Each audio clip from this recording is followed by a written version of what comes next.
All right, so now we're going to talk about 1D motion and we're going to introduce kinematics. So before we do that, we have to talk about something called vectors. So vectors are just a mathematical concept that we are going to use to visualize and describe motion. And a vector quantity has two specific things about it. It has a magnitude and it also has a direction. So vectors are MAD, right? Magnitude and direction. And this is different than the numbers that we're used to working with because those numbers are scalar numbers, right? And a scalar number has a magnitude to it, but it has no direction attached. So in addition to the fact that they have different properties, right? Magnitude and with or without direction, they also have different rules applied to them. So scalar quantities can be manipulated with just like the normal algebraic rules, but vectors have their own rules for addition and subtraction and multiplication, but we are going to discuss that in class.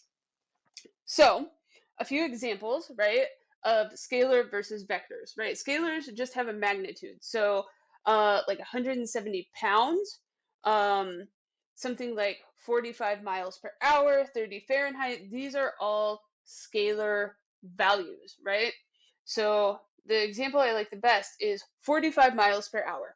This is telling you the magnitude of motion, but it doesn't have any directionality attached to it, right? It doesn't tell you if you're going to the north, to the south, to the east. It just tells you you are going 45 miles per hour.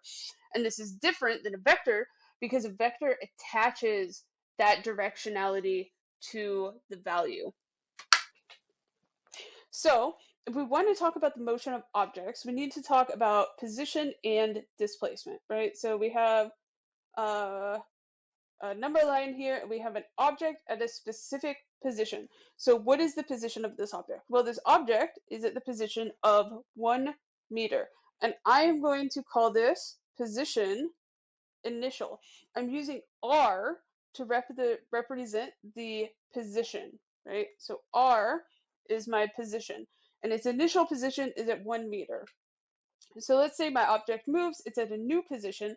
I am going to call this the final position, and the final position of this object is at 6 meters. The displacement is going to be the difference between my final and my initial position. So we'll call that the change in my position, or the displacement, is equal to the final minus the initial. So if I take my final position, right, this is just going to be 6, and I subtract the initial position of 1, my displacement of this object is in 5 meters. And I can go down to my number line and see that I have moved 5 meters. So in addition to having a magnitude, I also have this directionality to it. So it moved 5 meters in the positive direction, right? So it moved from, if we have a number line here, right, let's give ourselves some axes. We have an x direction, we have the y direction. So my object has displaced itself, has a change in position of 5 meters in the x direction.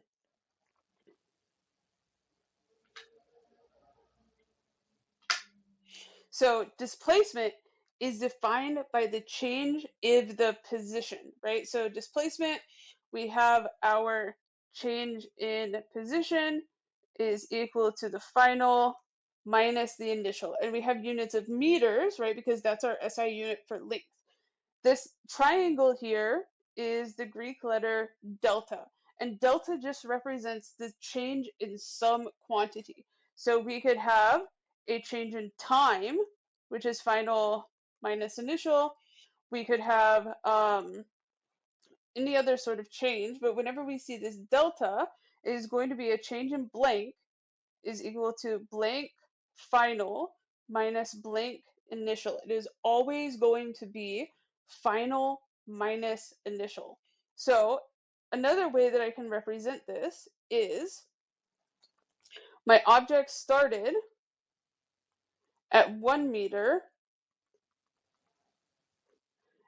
and it moved to 6 meters, I can draw an arrow representing the vector for that displacement.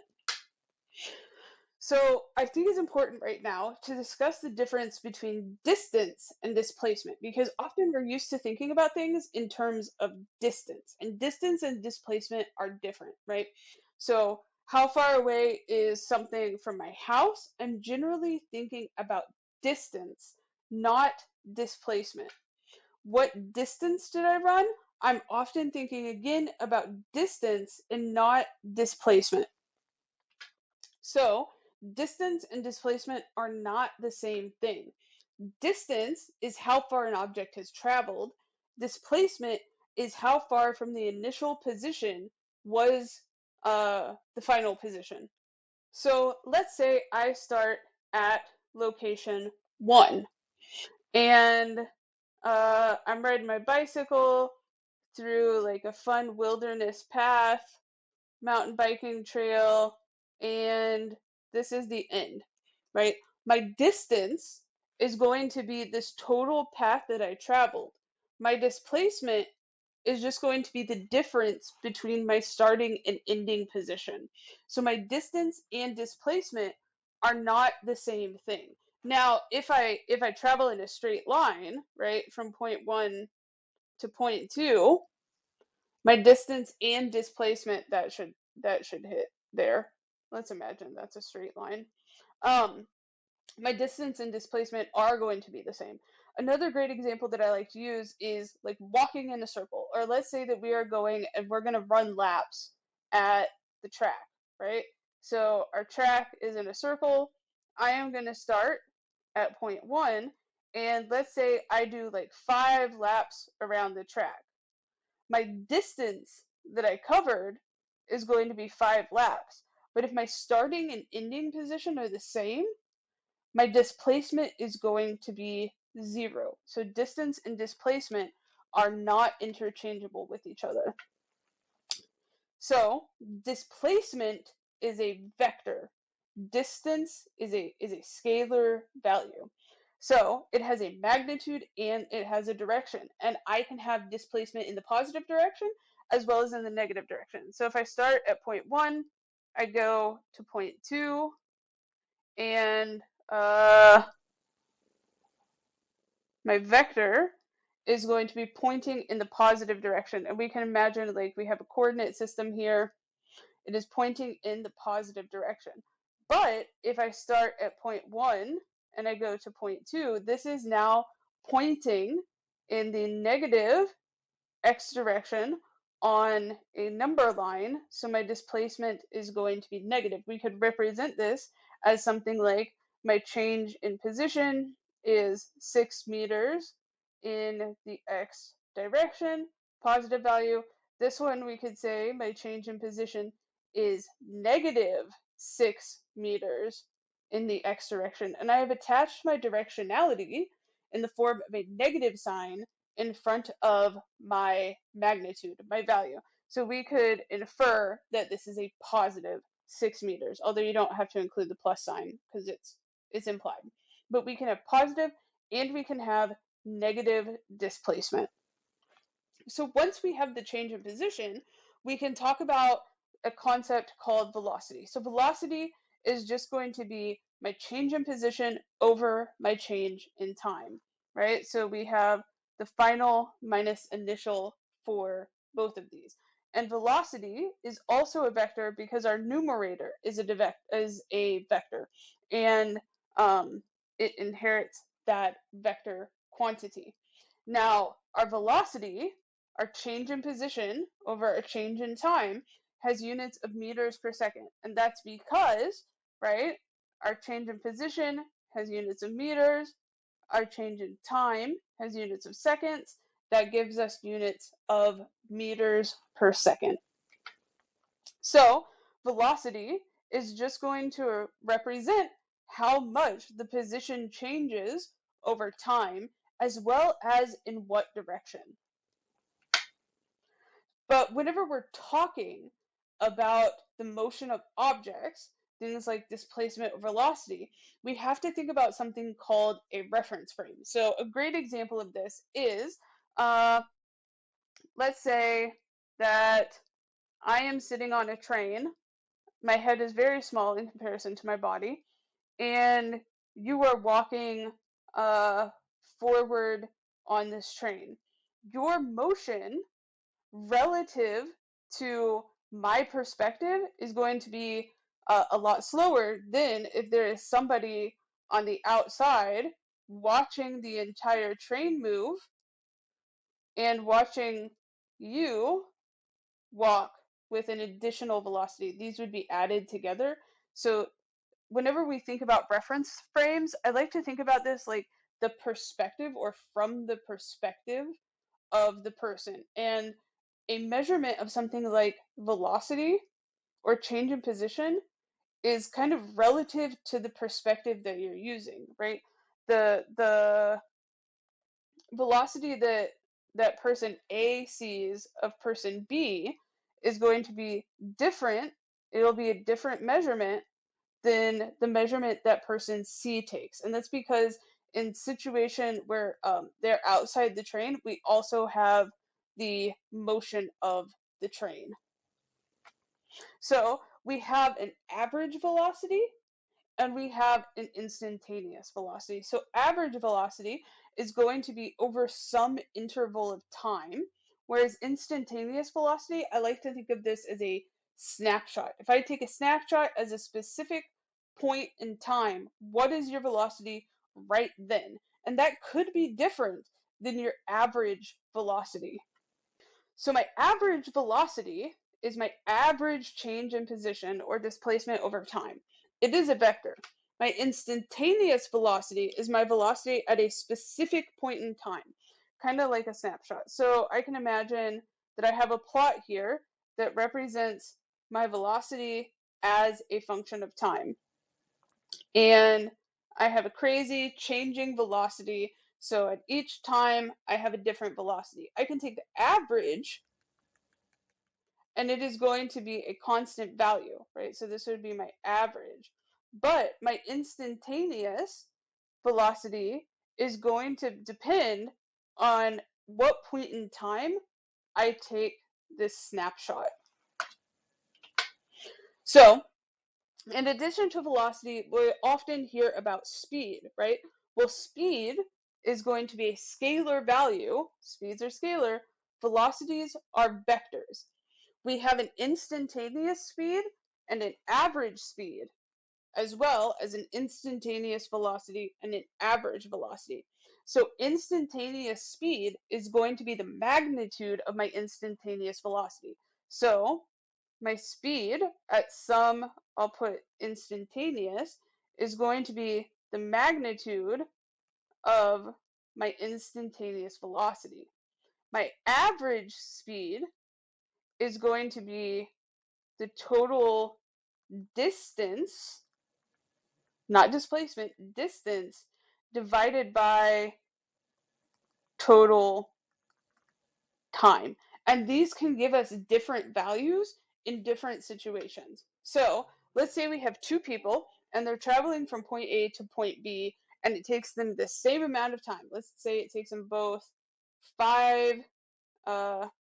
50 seconds to get from point A to point B. So I have the path of the motion of person one represented in orange, and the path of the motion of person two represented in this lavender color. So are the average velocities of each line equal? Remember that my average velocity is my change in position over my change in time, and this is displacement. Are the average speeds of each line equal? And remember that my speed average is my total distance divided by total time. The average, oh, that should be a V. the average velocities of both of these lines are equal. Why? Because my average velocity, right, is my change in position, my displacement over a change in time. Well, they both start at the same position and they both end in the same position. And they both took 50 seconds. These are going to give me the same values.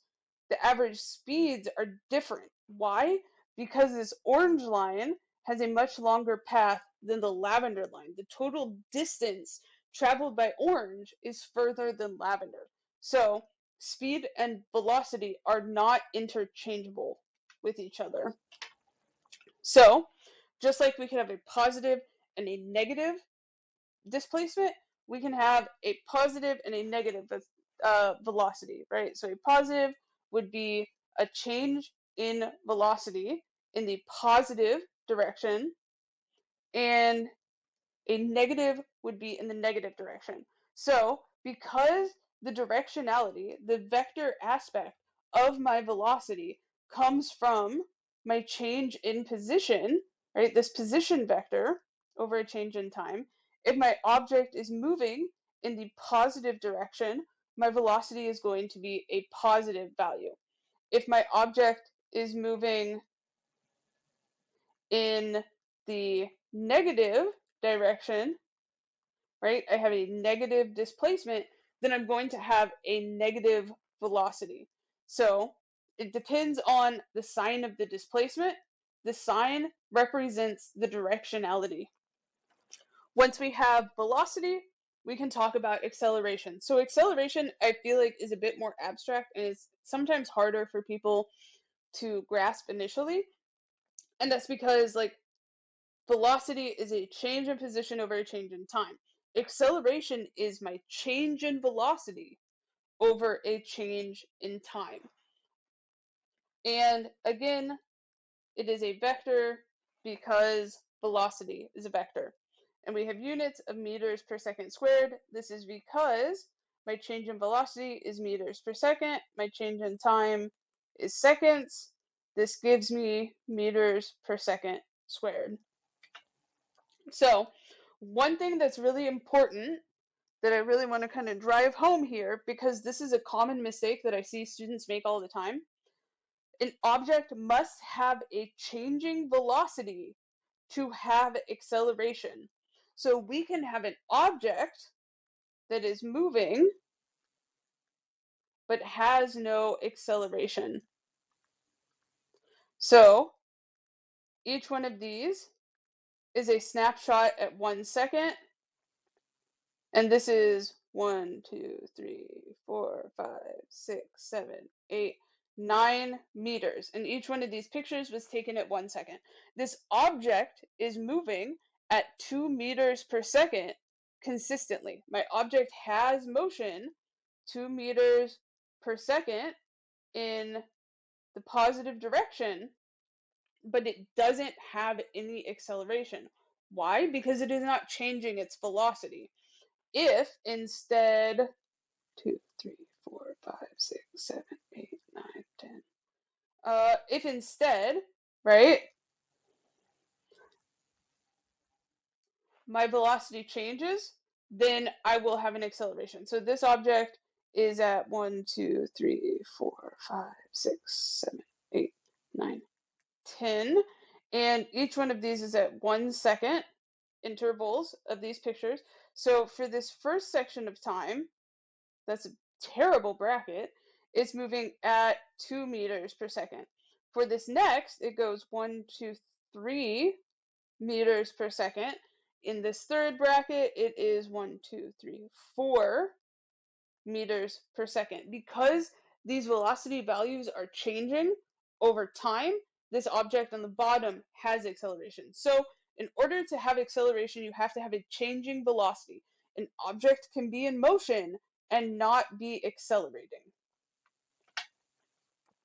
I also want to point out the difference between negative acceleration and deceleration, because there is a difference. Negative acceleration is just acceleration in the negative direction. Deceleration occurs when acceleration and velocity are in opposite directions. So if I have a velocity in the positive direction, but I have an acceleration in the negative direction, this would be a deceleration. If they're both going in the negative direction, this is not deceleration. This object is accelerating in the negative direction. So I have this little chart here with different velocities and accelerations. So if I have a positive velocity and a positive acceleration, they're both moving in the same direction, my object is going to be speeding up in the positive direction. If I have a positive velocity but a negative acceleration, my object is going to be slowing down in the positive direction. It's still moving in the positive direction, it's just slowing down. It is going to have deceleration. If I have a velocity in the negative direction, but a positive acceleration, I am slowing down now in the negative direction. So this would be a deceleration. And if they're both in the negative direction, I am actually going to be speeding up in the negative direction. Remember that this directionality of a vector represents a direction, right? It's a combination of these together that determines if I am accelerating or decelerating. So these two equations that we have looked at, as well as, right, my displacement, these two are average values. They're averages.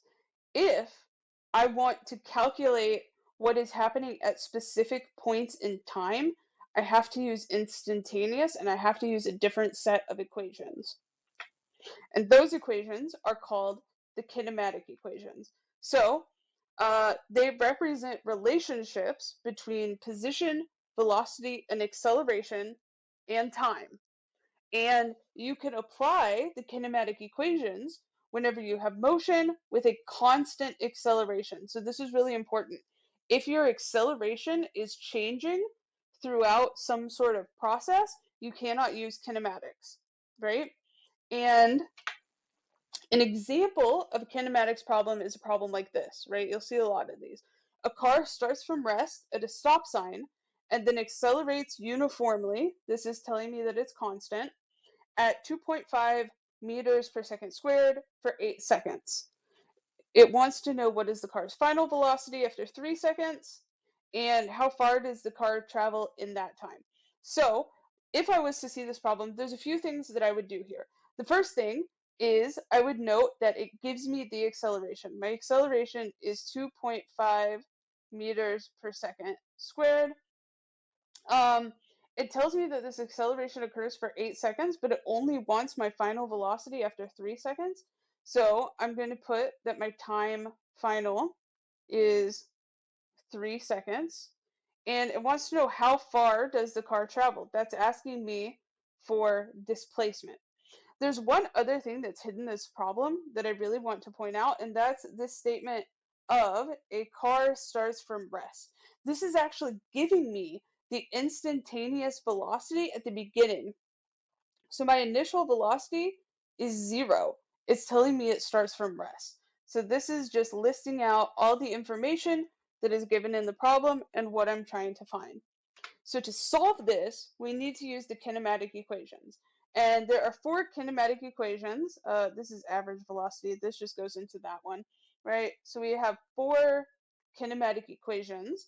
And these equations are used to calculate position or velocity or time, like instantaneously at a snapshot, a specific point in time.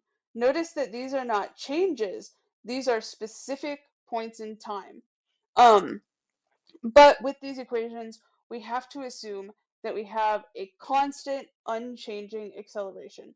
So for all kinematics problems, we're going to use a combination of these equations to try to find different things. So in our last problem, it asked us for how far does this object move, right? So I could try to use this equation. It also asked us, what did it ask us?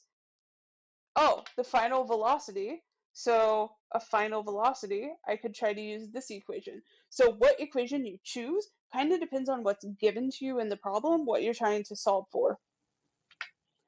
There's also a very specific type of 1D motion kinematics problems, and those are called free fall problems or kinematics problems with just gravity. So an example of that would be like, I have a ball and it is dropped from the top of a building that is 45 meters tall. How long does it take for this ball to reach the ground, right? So I know that this ball is dropped, so my initial velocity is 0.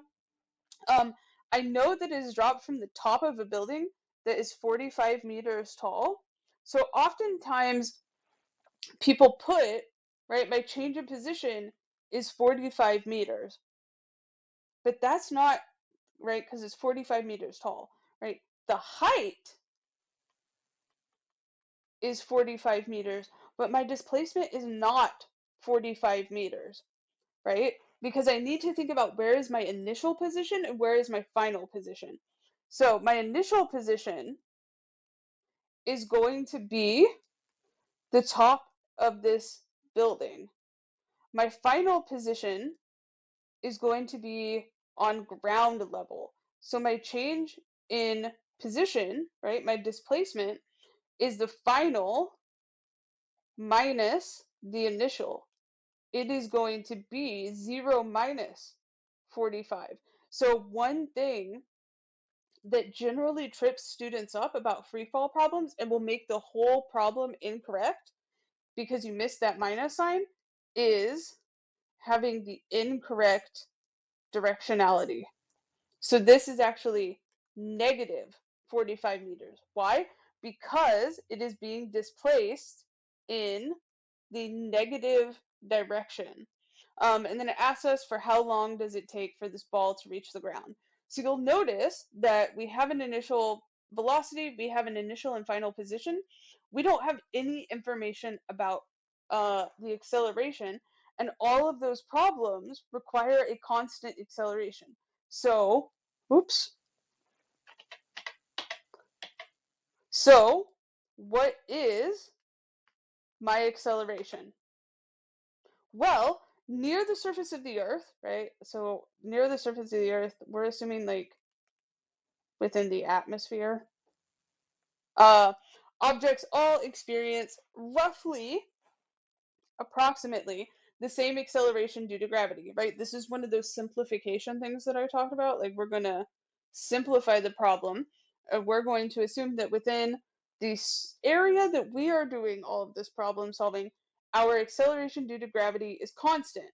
Um, and that is negative 9.81 meters per second. So acceleration due to gravity is negative 9.81 meters per second squared. And you'll notice that it didn't list it in this problem. Oftentimes, acceleration due to gravity is implicitly within the problem, right? It's implied. It is generally often never explicitly stated. So we have to look at this and say, oh, yeah, I need to remember acceleration due to gravity, negative 9.81 meters per second. Why is it negative? It is negative because it is going always in the negative direction, right? If I drop a ball, this vector of acceleration due to gravity is going to pull in the negative direction. So I have a question for you guys. Often in all of these problems that we solve, we ignore air resistance. Why? Because it's general physics and this is not like a 400 level physics class, right? So if I'm standing here, again, why is my head always so much smaller than my body? And I have a pin and I drop the pin. It is going to take time drop X amount of time. Now, what if I throw it horizontally? Well, fun fact, it is going to take the same amount of time, assuming that I throw them with the same initial velocities or drop them with the same initial velocities. I guess if I throw one and I drop the other.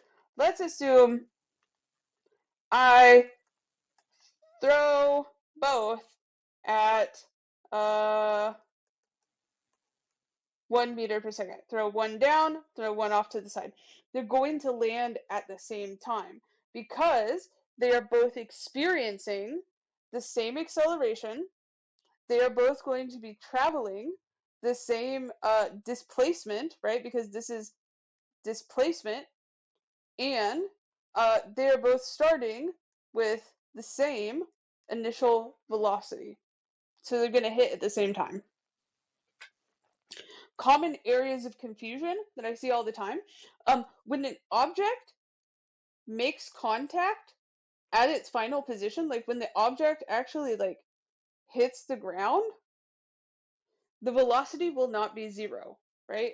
Because it has some motion the second it hits the ground. So common mistake people say, all right, if I drop this ball off the top of a building, now I'm hanging off the side of the building, and it's dropped, they'll say, all right, my initial velocity is zero because it's dropped, it hits the ground.